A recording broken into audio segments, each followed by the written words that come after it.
Hello, everyone. Hi, welcome. So, if you've got a dog with separation anxiety, there's a chance that at some point somebody said to you, or you read somewhere online, that maybe you need to think about getting your dog on anxiety medication. If that's the case, did you freak out? Did you think, no way, not doing that to my dog? That just seems like crazy, ain't gonna go there. And maybe over time, you've heard more and more people talk about that. And it's kind of got you thinking, well, maybe I do need to go and talk to my vet about this, but I'm just not so sure.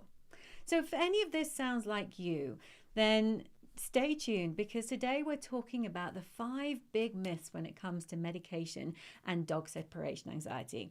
Now, I'm not a vet and I am by no means a medical expert. So we're not talking about that side of things.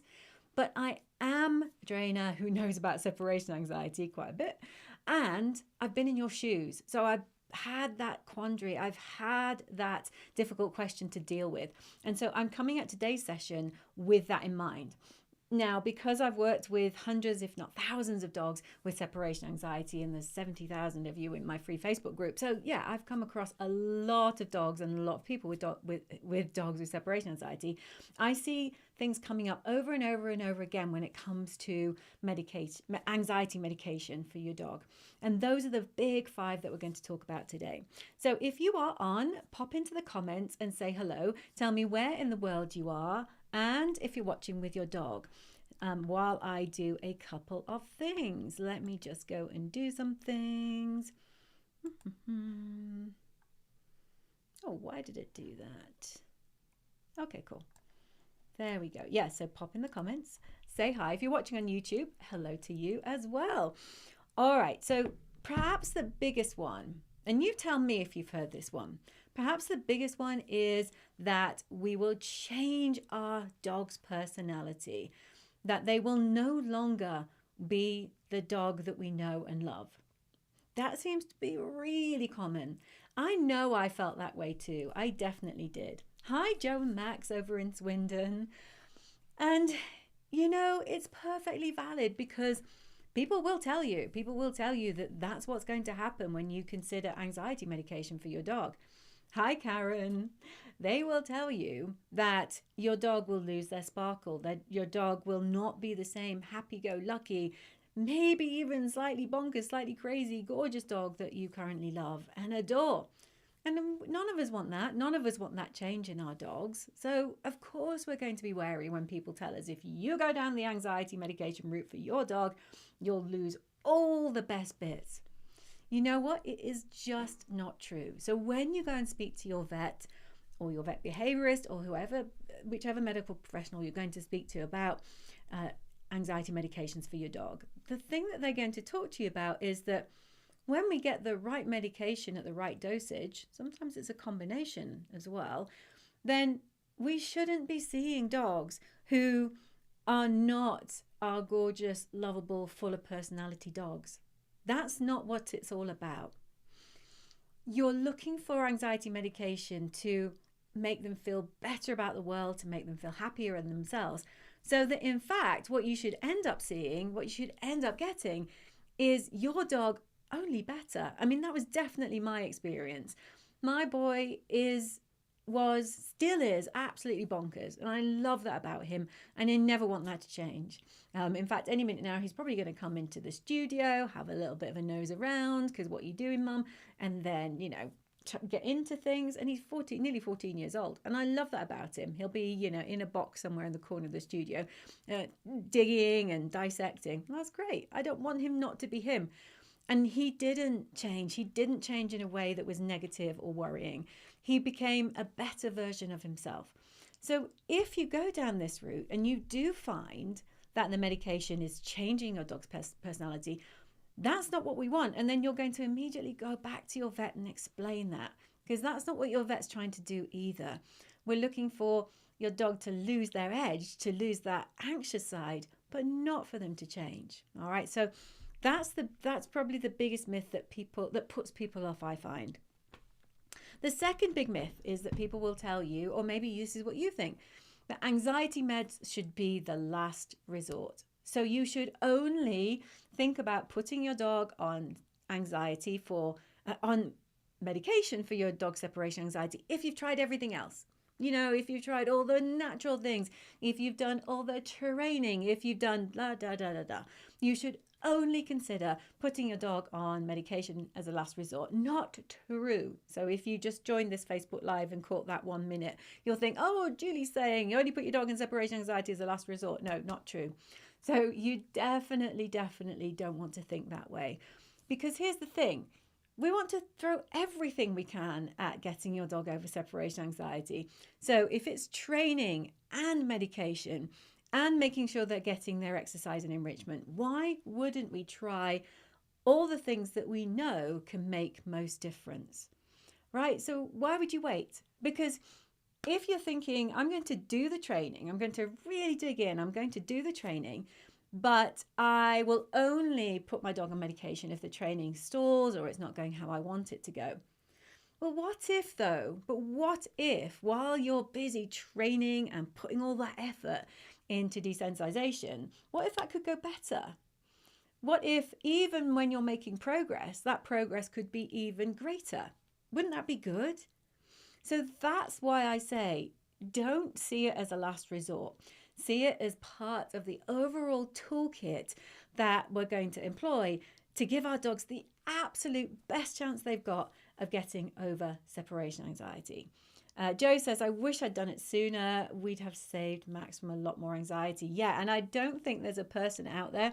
So glad you said that, Joe. I don't think there's a person out there who, when their dog does well on anxiety medications, says, oh no, I wish we'd waited. Now, everybody says the opposite. Everybody says, I wish we'd started sooner. So it's just one of those things that you don't need to wait. It's not a last resort. It's part of our toolkit. The sooner you start, if you get that response that your dog ends up feeling less anxious about the training and your progress better, you'll be so glad you did. And you'll feel like Joe did and say, I wish we'd started sooner. A third big meds myth is this one, and I hear other trainers say this a lot, and it makes my blood boil a little bit. Anxiety meds, if you have to resort to anxiety medication for separation anxiety, then you have failed your dog, right? You failed if you're a guardian, if you're a trainer and you've got a client who you've recommended go and speak to their vet or their vet behaviorist, it must mean that you are a terrible trainer. I see all too often, I see other trainers talking about trainers drugging dogs or suggesting that guardians go out and get their dogs drugged. That is not what we're doing. It's a medical intervention. It's a kind and a compassionate medical intervention. We're not drugging them. Go back to point 1. If you haven't listened to my first myth in this video, rewind about 5 minutes and you'll hear me talk about why we're not drugging them. We're not creating zombie dogs. We're helping them feel better about the world. And that's kind. That's compassionate. You're not failing. What you're doing is you're doing everything you can to help your dog feel better about being left so that your dog can be happy and you can get your life back. Why is that failure? Well, it's failure because people judge you. It's failure because people have a very strong negative reaction to anxiety medications, not just in dogs, but in people too. So there's that stigma associated with anxiety medication, and that results in a lot of people thinking, oh, you're just a failure, you can't do the training, why can't you just get your dog over this? I just left my dog for a couple of days and my dog was fine. Yeah, you don't need me to tell you that. You've probably heard that all before. Laura says, oh, Laura, that's such an important comment. I'm on anxiety medication as a human and I'm not a failure. Exactly. Yes, so we're talking about vet prescribed medications here. We're talking about prescription anti-anxiety medications that you would get from your vet. Okay, number 4, and this is kind of a different theme, but if you are all in for trying anxiety medications, and I hope that you are because it can make such a difference to so many dogs, but it's not the silver bullet. So you don't, just as some people would say, I am never going to put my dog on medication. I'm going to focus on, all the other things. Some people think that all they need to do is put their dog on anxiety medications. The thing though is we need to do both behavior modification and focus on medical interventions. It's not just go down the medication route. And medication is not a silver bullet either. So if we think that our training isn't going well, but you know what, if we just get our dogs on medication, it will all just be plain sailing. And before I know it, if my dog's on anxiety medications, before I know it, I'll have a dog who's over separation anxiety. I just want to warn you, as evangelical as I am about you having a conversation with your vet about anxiety medications, don't expect it to be guaranteed that your dog will do better on anxiety medication. Okay? So for lots of dogs, it's a game changer. For some dogs, and we don't know why, just as with some human brains, we don't know why, some dogs don't respond to anxiety medications. Some dogs don't respond to the first anxiety medication that they're prescribed. They might need another one, a different dosage, a combination. And so don't expect that once you've decided, or if you've already decided, that you're going to consider anxiety medications for your dog, that will be it. Boom. Separation anxiety, done. So definitely don't just see it as the only intervention. Do that and everything else will be good, because I want to manage your expectations on that one. Medications can be amazing. They can be game changers, but they aren't the only thing, and they're not for every dog. And then number 5, again, as passionate as I am that you have a conversation about anxiety medication, look, if it's not for you, if you are really just for whatever reason not going to do that, then I won't judge you. I won't judge you, because there's far too much judgment in this separation anxiety game. And heck, there are so many people who judge the people who do put their dogs on anxiety medication. So yes, I'd love you to consider it. I'd love you to think about it. But I'm not going to judge you if you don't. It's a shame that people do judge us when we do put our dogs on medication. But anyway, if you don't want to do it, I'm not going to judge you. And the question I get asked all the time is, can I get my dog over separation anxiety without anxiety medications? And the answer is yes. The answer is yes. Some dogs do get over separation anxiety without anxiety medications. They absolutely do. But I still think it's the conversation to have, because if it makes the progress better for you, faster for you, if it's a less frustrating training process, if your dog learns quicker, then why wouldn't you? I mean, you're probably worried about side effects or maybe even the cost. Conversations to have with your vet, because there are options. There are different medications. Side effect profiles are really well known for most medications. And there's different ways of managing the cost as well, depending on where you get the medications from. So I hope that I've helped you think through, is this right for me? Is this right for my dog? And if you've had reservations about putting a dog on anxiety medications, maybe this has helped you just move that thinking on even just a tiny bit.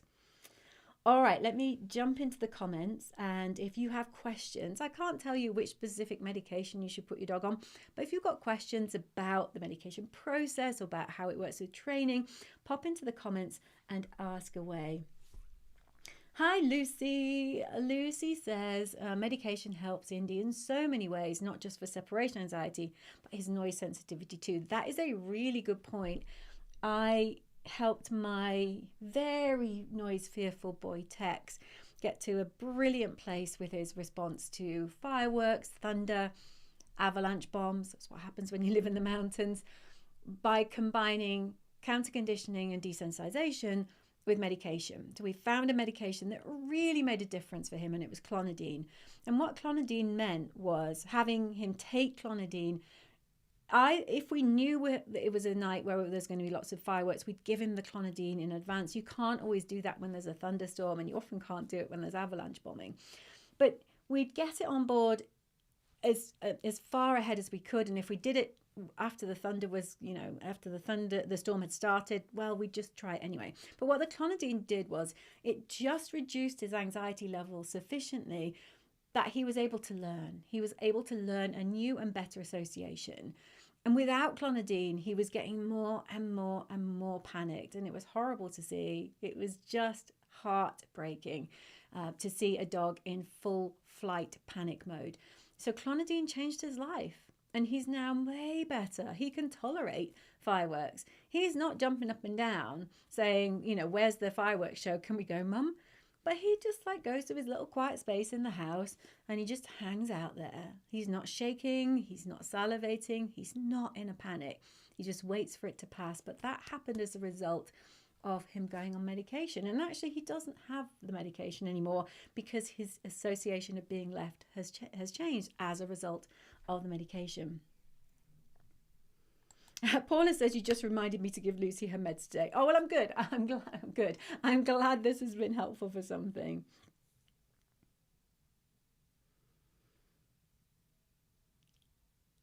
I like that actually, Laura, the point about resilience, because that's often what vets and vet behaviourists will talk about with anxiety medication, and human experts in the field, experts in human anxiety medication. They will say that resilience is a biggie. So the ability to deal with situations that are over threshold, or we weren't able to manage the situation, it was too much for the dog or it was too much for us, and that they bounce back better. They bounce back and they respond to the training next time much better. Let me read the rest of your comment. Jet is simply more resilient and better set up for the training. Yeah, same as me and getting through life, really.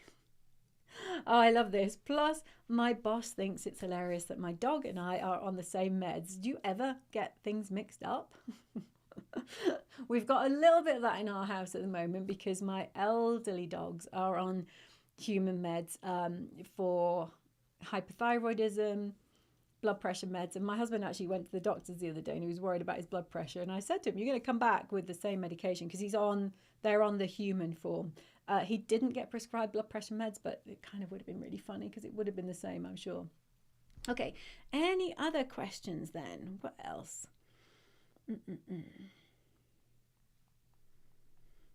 Okay. Cool.